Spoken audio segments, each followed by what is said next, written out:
estrutura de dados. Hoje iniciaremos o nosso estudo de algoritmos de ordenação. Então, vamos começar olhando a motivação. Por que estudamos algoritmos de ordenação? Em algum momento, lá atrás, quando a gente viu busca, o que nós pudemos perceber é que quando a gente tem a coisa organizada, nós temos o quê? Melhores desempenhos. Então, como o desempenho melhora muito quando a gente organiza, então é interessante a gente utilizar alguma coisa para fazer, né, essa organização. A gente viu as buscas que utilizam algoritmos de ordenação antes ou após ou em algum momento para deixar aquele dado organizadinho. A gente vai ver que em alguns pontos de hash a gente também usa esses algoritmos. Por quê? Porque a gente tem lista, e lista também é mais eficiente a gente fazer a recuperação dos elementos quando estão organizados. Então, em várias situações, aqui só tem citado algumas, a gente utiliza esses algoritmos para organizar o dado para ficar melhor no momento de utilizar esses dados depois. Então, o que é ordenar? Ordenar é você pegar um conjunto de informações e, seguindo algum tipo de critério, você pegar eles e organizar. Então, se forem números, pode ser de forma crescente ou decrescente, e quando a gente tem palavras, texto, essas coisas, pode ser em ordem alfabética, de A para Z, ou até inversa, de Z para A, dependendo do que a gente precisa. Pode esse critério até ser outra coisa, dependendo do que você precisa fazer, dependendo do dado que você está organizando. O importante é que esse critério seja claro e esse dado esteja explicitamente ordenado, organizado, segundo aquele critério. Então, a ideia é você pegar um certo conjunto inicial, fazer algum tipo de permutação, né? A gente vai fazer algumas trocas nesse conjunto, de maneira a reorganizá-lo numa nova configuração, que a gente vai ter aqui de A1 até AN, mais numa nova forma de visualizá-los. E a gente tem que ter em mente, né, que sempre o dado que vem antes, ele, pelo critério, ele é menor ou ele vem antes do que vem à direita. Então, ele tem que estar organizado todos os dados, seguindo este mesmo critério. A gente pode ter dados em memória e pode ter dados em disco. Então, tudo isso pode precisar de organização. A gente pode organizar tudo no disco, tudo na memória, um pouco em cada, depende do que a gente vai precisar e o que a gente consegue fazer. A gente vai ver uma ordenação que a gente chama de interna, onde os dados estão todos em memória principal, geralmente estão num vetor, está tudo organizadinho ali, fácil de ser acessado. Então, eles conseguem ser imediatamente acessados. Então, eles estão ali à mão. Quando a gente tem dados em disco, geralmente esses dados eles são grandes, né? Grandes quantidades. Então, eu não consigo acessá-los totalmente e colocá-los, por exemplo, na memória, que seria muito mais fácil de lidar com eles.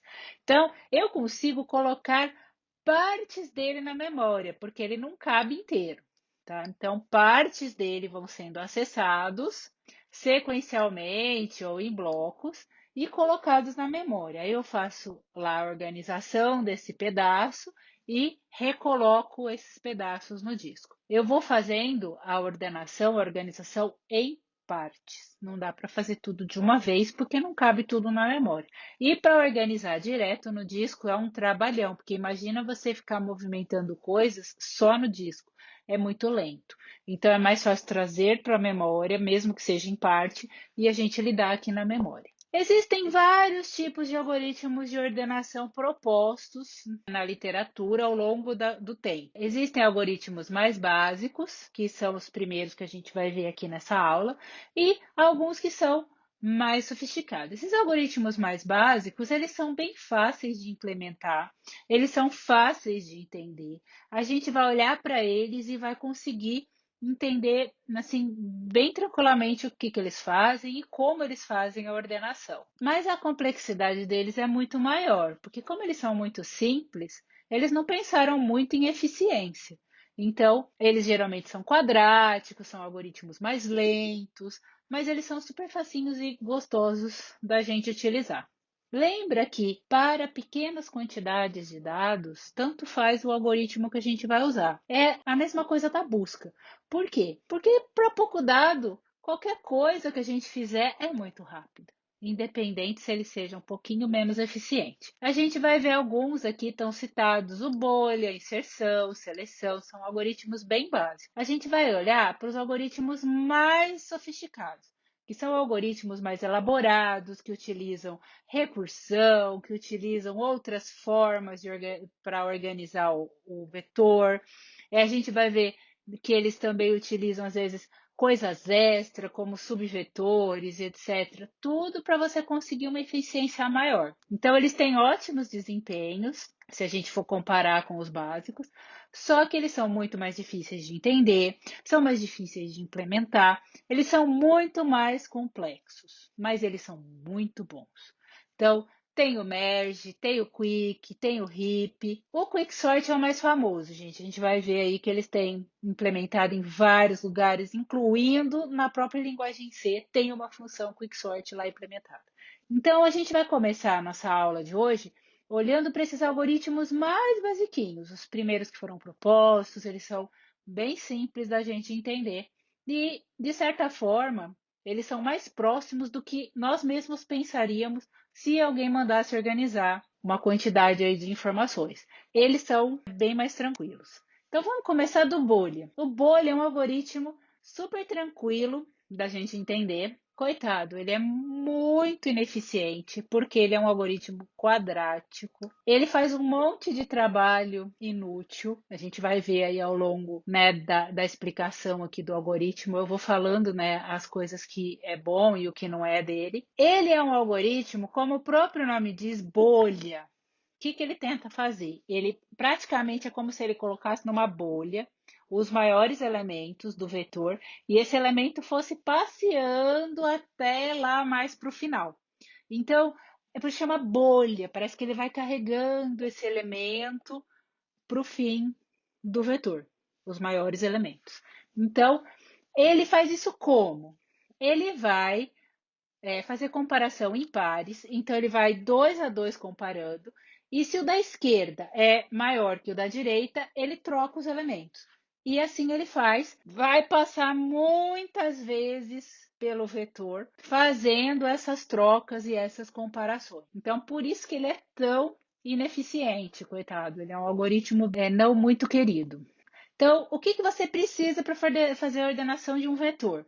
Sempre o tamanho do dado e os dados. Então, vetor e tamanho.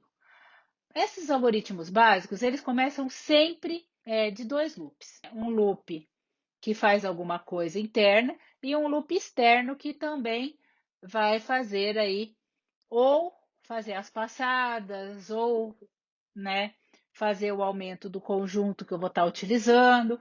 Então, são geralmente dois loops aninhados. Então, o bolha, ele é dois loops aninhados. O loop de fora, ele serve para fazer as passadas. Então, ele vai passar N vezes pelo vetor para que ele faça as comparações no loop de dentro. Então, ele sempre recomeça do zero do vetor e vai fazer as comparações. Então, para ele fazer essa volta, ele vai fazer essa volta N vezes. Então, isso daqui conta as vezes que ele vai passar pelo vetor fazendo a comparação. O loop de dentro é o loop que faz alguma coisa, realmente. Então, ele vai do começo ao fim do vetor fazer o quê? A comparação dos pares. Então, do J com J mais 1. Então, ele faz 0 com 1, 1 com 2, 2 com 3, 3 com 4, até chegar ao fim do vetor. E aí, nessa comparação, se o elemento da esquerda for maior que o cara da direita, ele tem que invertê-los de posição. Aqui tem, né, a nossa funçãozinha de troca, que é uma função extremamente simples, ela só troca elementos de lugar. E aí, toda vez que ele encontrar um parzinho onde a esquerda é maior que a direita, ele troca. Isso ele faz N vezes, até tá tudo organizado. Então, vamos ao exemplo para a gente poder entender? Então, aqui, ó, passada 1, que seria o i igual a 0. É a minha primeira passada no meu vetor. Então, parzinhos. Agora é o for de dentro, ó. 1, 2, 3, 4, 5 parzinhos, certo? Até chegar lá no final. Ele vai passar para comparar parzinhos. É o for do J. Então, ó, 0 com 1. Se o da esquerda é maior do que o da direita, troca. Então, ele trocou o 5 com o 32. Agora, ele prossegue o J. Esse, né, com esse aqui. Aí, o que, que ele faz? Esse da esquerda é maior do que o da direita? É, então troca. Trocou. Agora, ele vai para o próximo parzinho. Esse com esse, né? Aí, se o da esquerda é maior que o da direita, troca.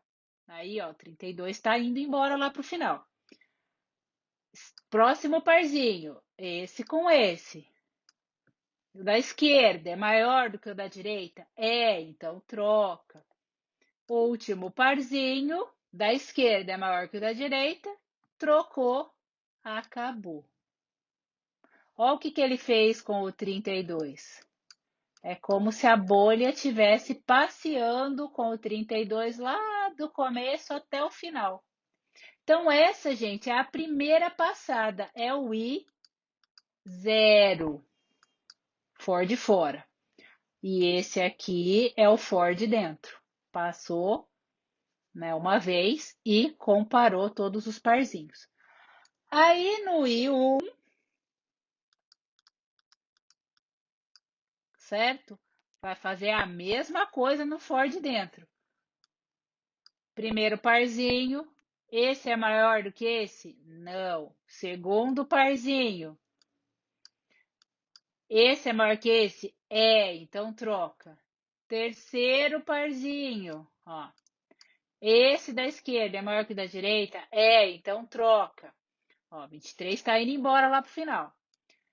Próximo parzinho, 23 é maior do que 10? Troca de novo. Último parzinho, 23 é maior que 32? Não.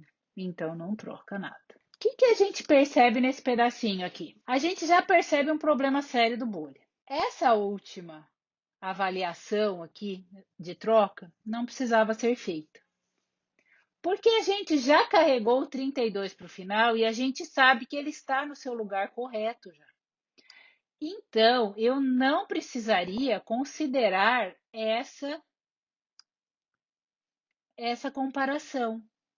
Então, ele podia ter ido só até a anterior, porque eu já sabia que o 32 estava no lugar certo. Então, é interessante que a cada passada que ele dê, ele já diminua o conjunto de 1, que é o que faz o próximo algoritmo aqui já, que a gente já deu uma mudadinha. Ó. Primeiro for, segundo for, tá tudo certo aqui. Comparação para troca ainda é a mesma. E antes dele voltar aqui para a próxima passada, o que ele fez? Diminuiu o valor de n. Porque se ele carregou aquele 32 até no final e ele já sabe que ele está no lugar certo, então não preciso mais considerar ele na próxima passada. Então, eu vou considerar um a menos. Então, que é o que faz aqui, ó. A ordem do algoritmo ainda continua quadrática. Ah, mas você está diminuindo o valor de n. Mas é em um só. E se eu estou diminuindo um pouquinho, não significa que eu deixei de ser quadrático. Tá? Então, ele ainda é quadrático. Mas ele é um quadrático um pouquinho melhor que o anterior. Então, já melhorou um pouquinho, nos ajuda. Mas a gente pode melhorar mais o bolha. O que a gente percebe também? Vamos supor que o conjunto que a gente está ordenando está mais ou menos já organizado. Aí, lá para metade das passadas do i, vamos supor, ele já tem tudo organizado, mas ele continua passando. Esse é o bolo tradicional. Ele vai passar, passar, passar, passar e comparando os parzinhos, mesmo que não vai trocar mais nada. Isso é extremamente ineficiente. Então é interessante que o algoritmo pare a partir do momento que ele já organizou. Então, gente, nesse próximo algoritmo, a gente fez uma melhora ainda maior no bolha, tentando que ele pare, né, a partir do momento em que terminou as comparações e ele já organizou o conjunto. Então, qual que é a nossa ideia aqui? Ele ainda vai até n, certo? Aqui. Só que ele tem uma outra coisa também que ele compara, que é o trocou. É uma variável aqui, né, inteira. Ela tem 1 para se houve troca e 0 se não houve troca. Então, aqui ele faz essa comparação, imaginando que se não houve mais trocas, ele sai. Então, aqui dentro, vai funcionar da seguinte forma. Eu inicializo sempre achando que vai haver uma troca, pelo menos alguma. Aí eu entro no while, certo? No loop, que vai fazer as passadas. E aí eu já seto a troca para 0, antes de entrar nas comparações. Faço as comparações, aqui o for ainda é o mesmo. Dentro das comparações, se eu achei algum que vai haver troca, eu já seto para 1. Então, pode haver uma troca, 2, 3, 4, não importa. O importante é que houve troca. Aí, quando houve troca, ele seta para 1, aí ele entra de novo nesse while e continua fazendo as passadas. Vamos supor que ele acabou, que a última passada que ele fez já tinha deixado tudo ordenado. Então, ele entra aqui, setou para 0, aí ele entra no for, passa por todos os ifs, ou seja, por todos os parzinhos aqui, e nenhum deles houve troca. Então, a troca permaneceu 0, que foi o que eu coloquei aqui quando ele entra no loop, de novo. Então, eu não tive trocas naquele momento. Aí ele sai aqui, troca é 0, então ele sai deste loop. Então, ele ainda faz algum trabalho desnecessário, porque ele tem que dar uma passada e verificar que ninguém mais vai trocar, mas suponha que você conseguiu organizar já no meio da quantidade aqui de is possíveis. Aí ele não precisou fazer todos o resto do i, ele só fez mais um. Então ajuda muito, porque ele melhorou muito, mas ainda é o bolha. Então ele ainda não é tão bom assim. Porque para os casos médio e pior caso, ele ainda é quadrático, igual os outros, mas quando está totalmente ordenado, ou seja, o seu conjunto já está organizado, ele melhora bastante, porque ele é ordem N. Como que ele é ordem N? Ele entra nesse loop, entra nesse, faz uma única vez todas as comparações, não houve troca, então o valor ficou 0, e quando ele volta aqui ele sai. Então, ele só passou uma vez. Então, a gente consegue uma ordem linear. Ele é uma coisa boa. Mas é muito difícil a gente conseguir um conjunto já todo organizadinho, então você nem precisaria ordenar. Então sempre você vai ter que mudar pelo menos alguma coisa de lugar. Então ele ainda é quadrático, tá? Existem outros dois algoritmos que também usam essa mesma ideia de loops alinhados. Então vamos a eles. Então o primeiro que a gente vai ver é o seleção. Como o próprio nome dele diz, ele seleciona um elemento, né, para fazer parte de um certo conjunto já organizado. Então, como que funciona isso? A gente tem duas partes no nosso vetor. Uma parte que a gente já considera organizada e uma outra parte que a gente considera que ainda tem que ser organizada. Então, a cada passada nossa, que seria aquela lá, a gente, para cada i, a gente vai aumentar o nosso conjunto ordenado em 1, selecionando quem? Um elemento que está vindo da parte não ordenada. Quem que a gente vai selecionar? O menor elemento daquela parte não ordenada. Então, a gente procura o menor elemento lá na parte não ordenada, seleciona ele para entrar na parte ordenada. Então, por isso que chama-se seleção. Ele é ordem quadrático, porque ele ainda utiliza a ideia de 2 loops aninhados.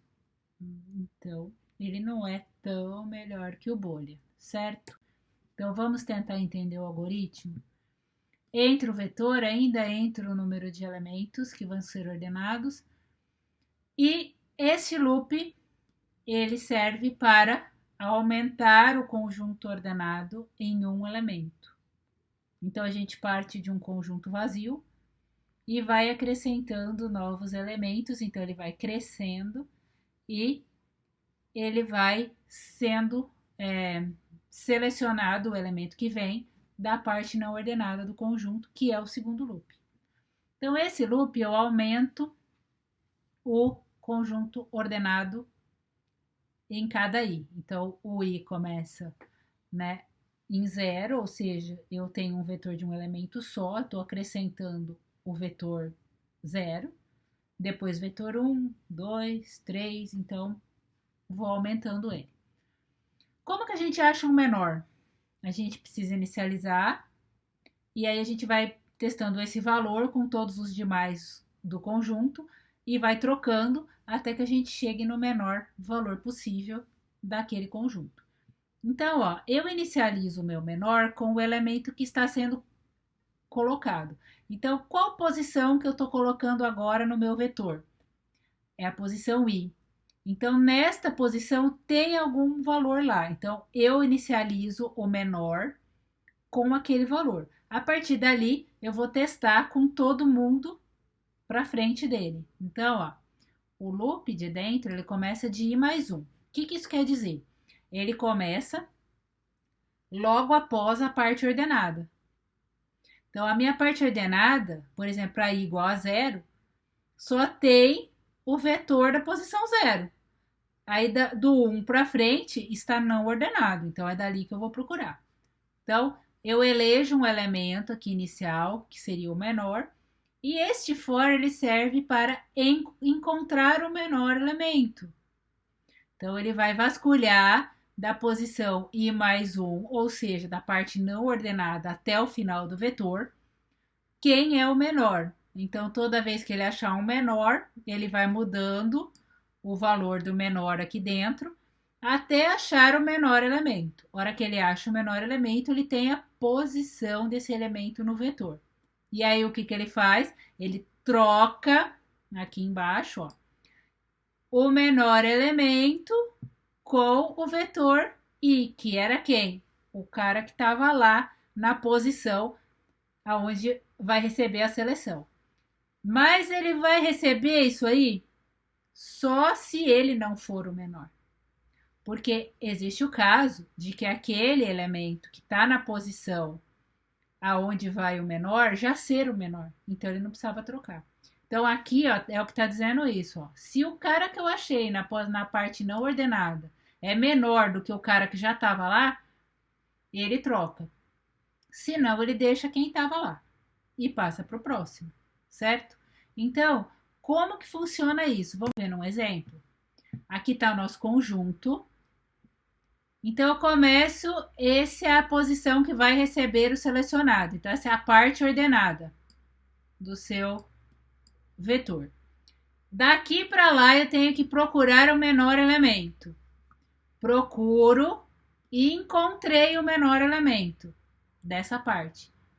Testo se esse elemento encontrado, que é o menor, é menor do que o elemento que já estava lá. Se ele for menor, troco os dois de lugar. Ó, o que eu fiz, o 1 veio para a primeira posição e o 32 foi lá para a posição do 1. Agora eu aumento o meu vetor ordenado, ele tem esse pedaço aqui. Qual a posição que está entrando? Essa. Aí daqui para lá eu procuro quem é o menor. O menor aqui é o 6.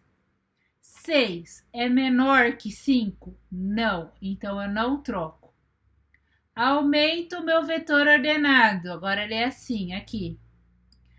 Esta posição vai receber o selecionado. Então, deste lado do vetor, eu procuro o menor. O menor é o 6. 6 é menor do que 23? Sim, então troco os dois de lugar. Troquei aqui. Agora, eu preciso continuar procurando. Meu vetor agora ordenado tem esse pedação todo aqui, minha gente. Ó. Aí, procuro daqui para lá quem é o menor. É o 10. 10 é menor do que o cara que já está aqui? É. Então, eu troco. Aumento meu vetor ordenado. Esse é o cara que vai entrar. Procuro o menor aqui, é o 23. 23 é menor que 32? Sim. Então, trocou. E aí, eu tenho aqui o meu vetor final. Certo?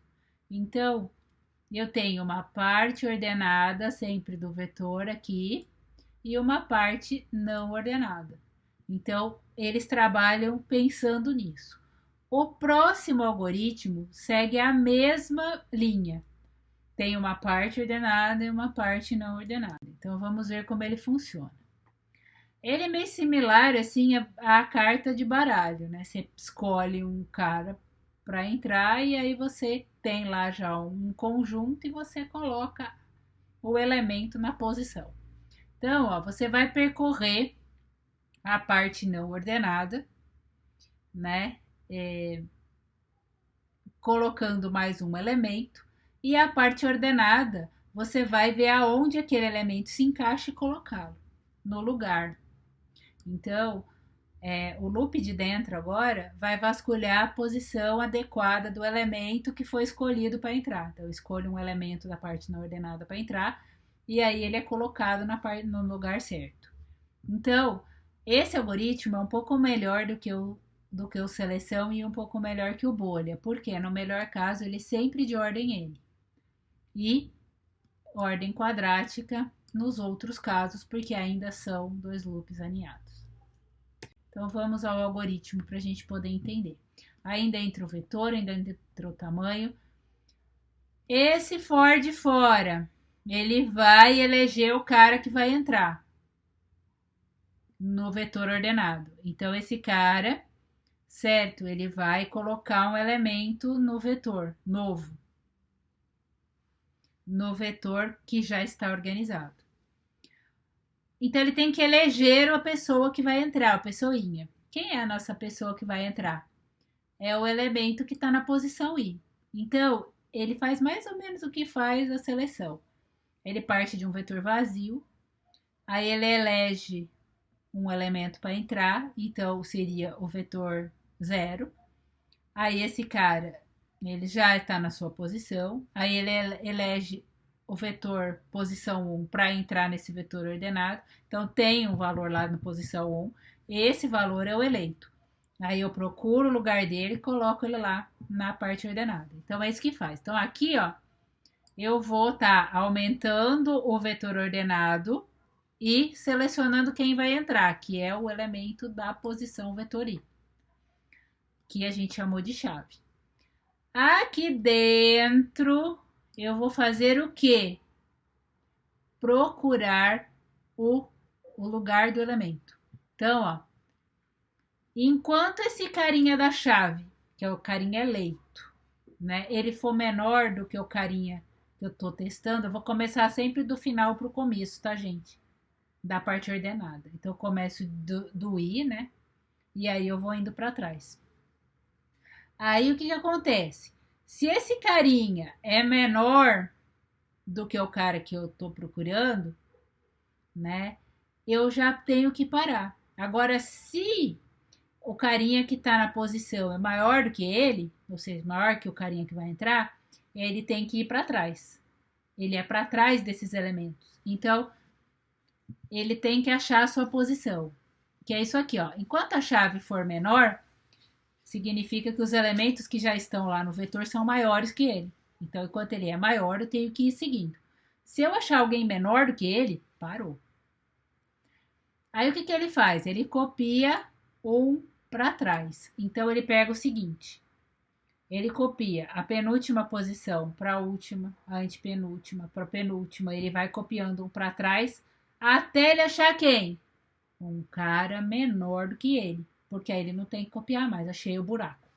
Isso aqui, na verdade, gente, abre um buraco. Um buraco para você pôr o cara. Achado esse buraco, você copia ele nessa posição. Quem? O sujeito que está entrando. Que era o quê? O cara que estava na posição I, inicialmente. Então, vamos ver um exemplo? Então, aqui, ó. Esse algoritmo, ele já pode começar da posição 1, tá? Não preciso considerar a 0, como está ali no meu algoritmo. Porque esse cara, ele já está na posição dele. Então, eu elimino uma passada. Bom, esse cara vai entrar na parte ordenada.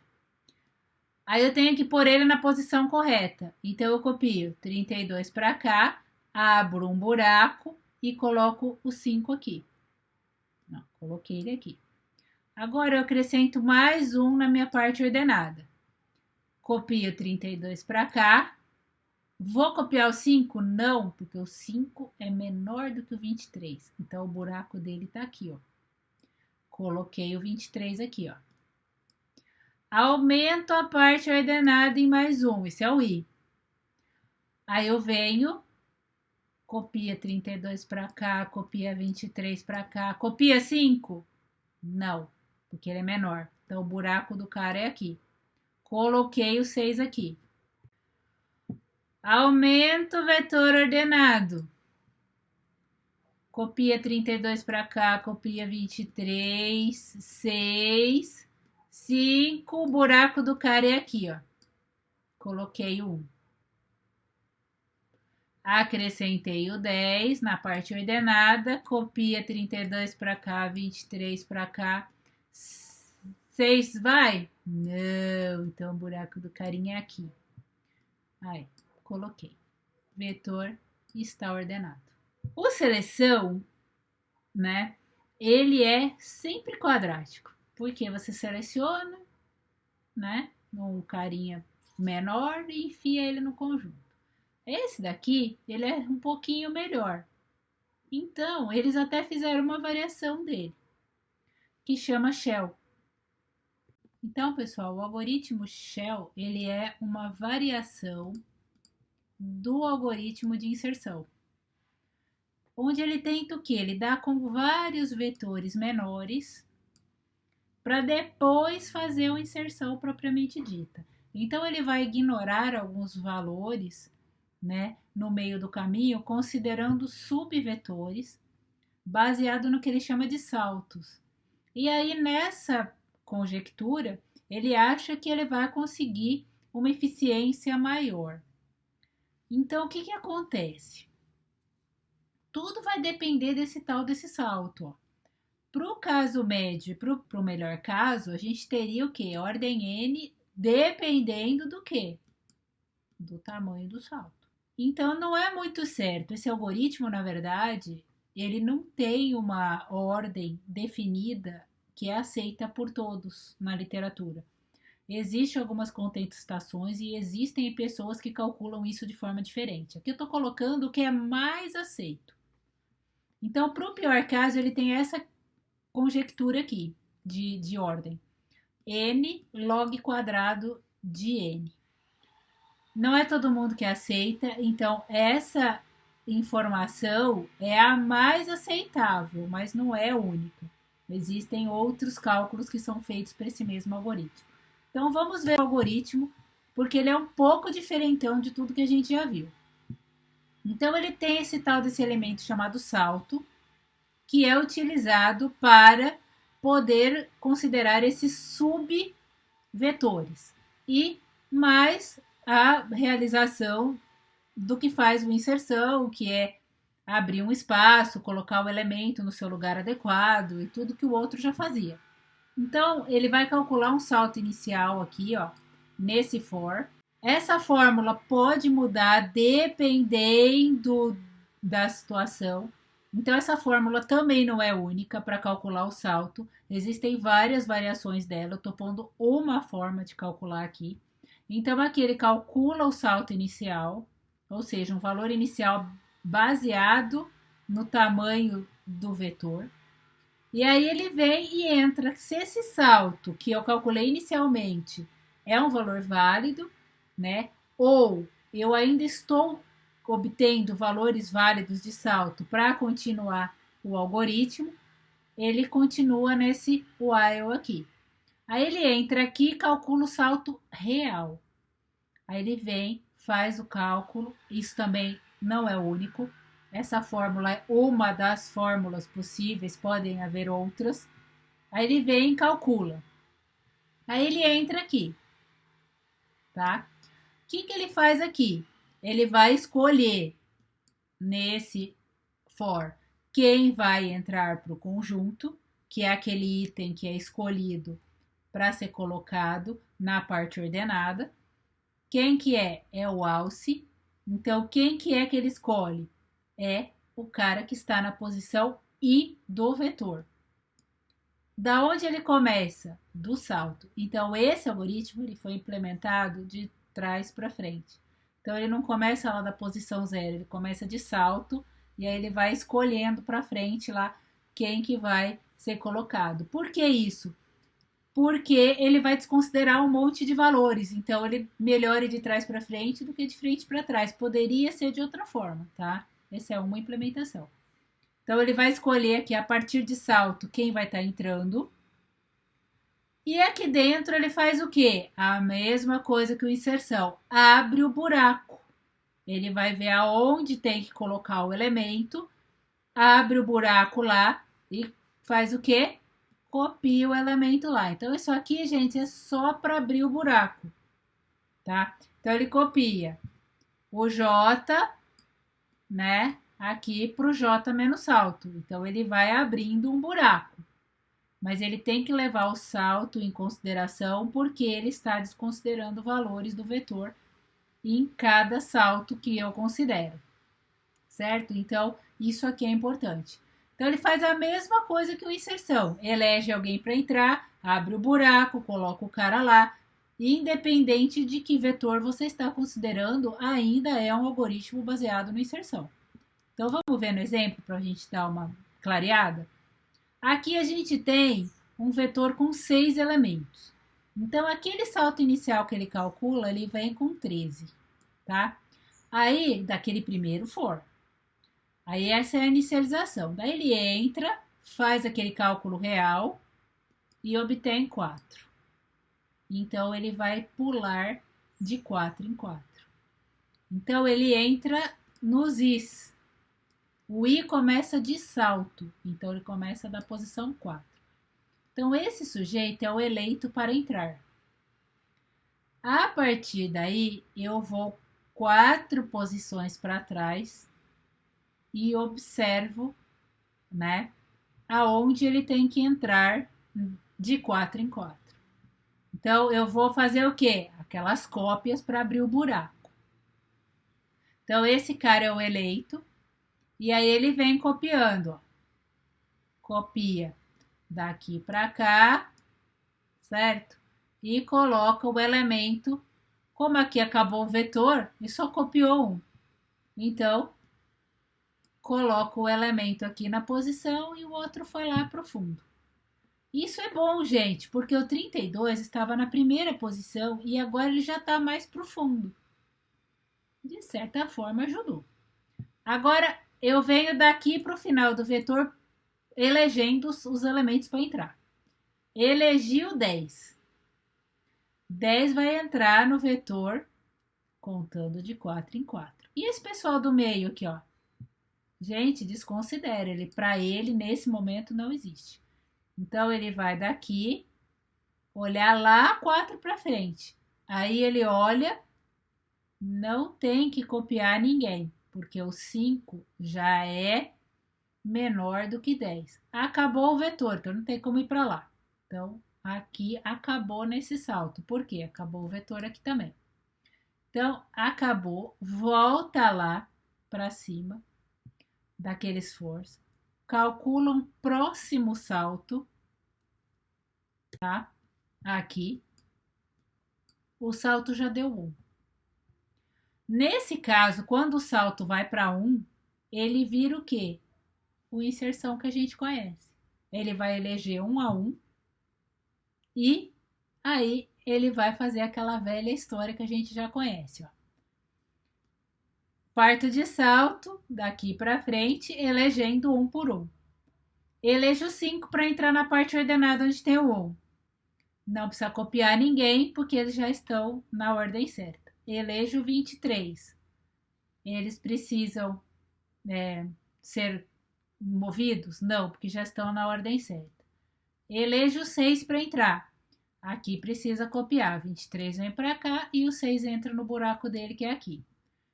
Elejo quem? Agora, o 32 para entrar. Né? Aqui não tem que mexer ninguém, porque já está todo mundo bonitinho. Elejo 10 para entrar. Aí copia todo mundo para cá. Esse vem para cá, esse vem para cá. Opa, 6 vai? Não. Abriu o nosso buraco aqui, botou o 10, acabou o vetor. Então, o shell, a gente percebeu que ele tenta jogar os maiores valores mais para o final, considerando esses vetores pequenininhos que é fácil dele lidar. Então, ele dá uma reorganizadinha inicial, uma organizada, né, essa primeira organizada, e depois ele vai fazer o insertion que a gente já conhece, né, já viu, e ele consegue finalizar aí de maneira mais rápida a ordenação. Mas é o que eu falei, não é unânime, ele é um algoritmo meio polêmico, mas ele é um algoritmo interessante, né? E ele é uma variação de um que a gente viu aqui na aula. Então é legal que a gente conheça os diversos algoritmos que a gente tem por aí. Tem muito mais, mas é dessa parte básica a gente encerra aqui. Na próxima videoaula a gente vai ver os outros.